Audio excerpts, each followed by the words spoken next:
Hello friends, நம்ம பூஜை பாத்திரம்லாம் கழுவுவோம். ரொம்ப கஷ்டப்பட்டு எப்படி கழுவுனா பளிச்சுன்னு இருக்கும்னு சொல்லி தேடி தேடி கழுவுவீங்க. இங்கே பாருங்கள் எவ்வளோ இப்போ தான் நான் அந்த பொட்டெல்லாம் அழிச்சு விட்றேன். ரொம்ப பிசு பிசுப்பாக உள்ளெல்லாம் எவ்வளோ டல்லாக இருக்குன்னு பாருங்கள்.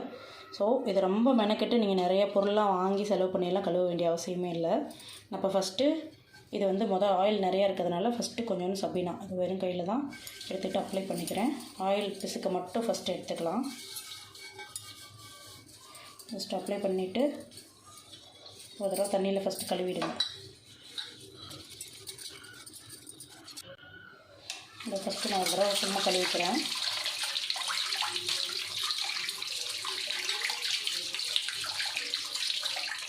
சபீனாவும் கொஞ்சோண்டு புளியும் இருந்தாலே போதும். நான் அதை பழைய புளி கொஞ்சம் இருந்தது அதை எடுத்து வச்சுருக்கேன். ஜஸ்ட் அதை ஃபஸ்ட்டு அப்ளை பண்ணிக்கோங்க.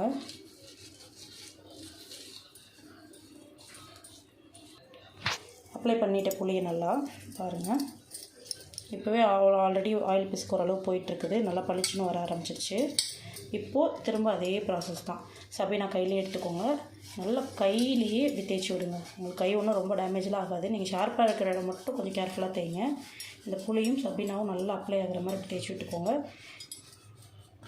ஒரே ஒரு டூத் ப்ரஷ் மட்டும் புது ப்ரஷ் வாங்கி வச்சுக்கோங்க. இதெல்லாம் பாட்டில் கழுவுறதுக்கே கூட டபுள் சைட் டூத் ப்ரஷ் வந்துருக்குது. அந்த மாதிரி கூட வாங்கி வச்சுக்கோங்க.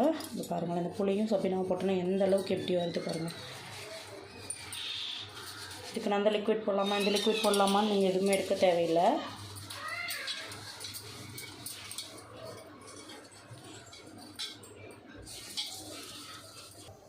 பூஜை பாத்திரம் தேய்க்கிறதுக்காகவே ஒரு ப்ரஷ் வச்சுருக்கேன்.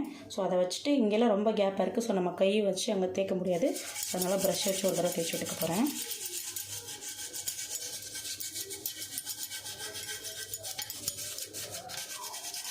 இப்படி நீங்கள் கொஞ்சம் இப்படிலாம் தேய்ச்சிட்டிங்கன்னா நீங்கள் வந்து 15 நாளைக்கு ஒரு மாதத்துக்கு கூட நீங்கள் கழுவவே தேவையில்லை.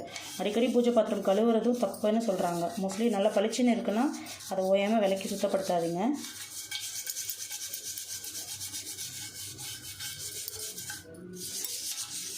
நான் அந்த ஓரமாக வர்ற அந்த கேப்புக்கு மட்டும் ப்ரஷ் யூஸ் பண்ணுறேன். கீழேயும் பாகத்துலேயும் இருக்குது.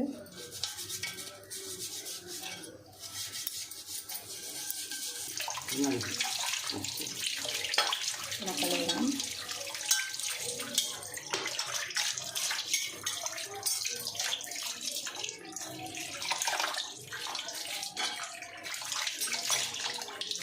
முதல் இருந்த கலரும் இப்போ இருக்கிற கலரும் நீங்கள் ப்ரீவியஸ் ஓட்டி பார்த்து பாருங்கள். வீடியோவில் எவ்வளோ டிஃப்ரென்ஸ் இருக்குன்னு இன்னொரு வேலை கூட காட்டுறேன் பாருங்கள். இங்கே பாருங்கள், நான் அதிகமாக அதுக்கு செலவும் பண்ணலை, ரொம்ப மெனக்கிடவும் இல்லை. எவ்வளோ பளிச்சுன்னு இருக்குன்னு பாருங்கள்.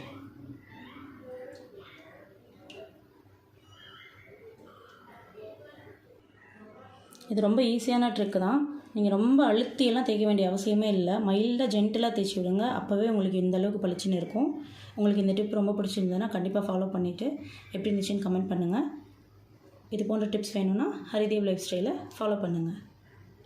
முதல்ல நம்ம பூஜை பாத்திரம் எல்லாத்தையும் எடுத்து ஒரு பாத்திரத்தில் எச்சில் நீங்கள் எதுவும் சமையலுக்கு புழங்காத பாத்திரத்தில் தண்ணி விட்டு அதில் ஊற வச்சுருங்க. நான் 1 hour ஊற வச்சுருக்கேன். ஊற வச்சதுக்கப்புறமா தான் தேய்க்க போகிறேன். தேய்ச்சிருக்கேன். இதே மாதிரி நீங்களும் கண்டிப்பாக ஃபாலோ பண்ணி பாருங்கள்.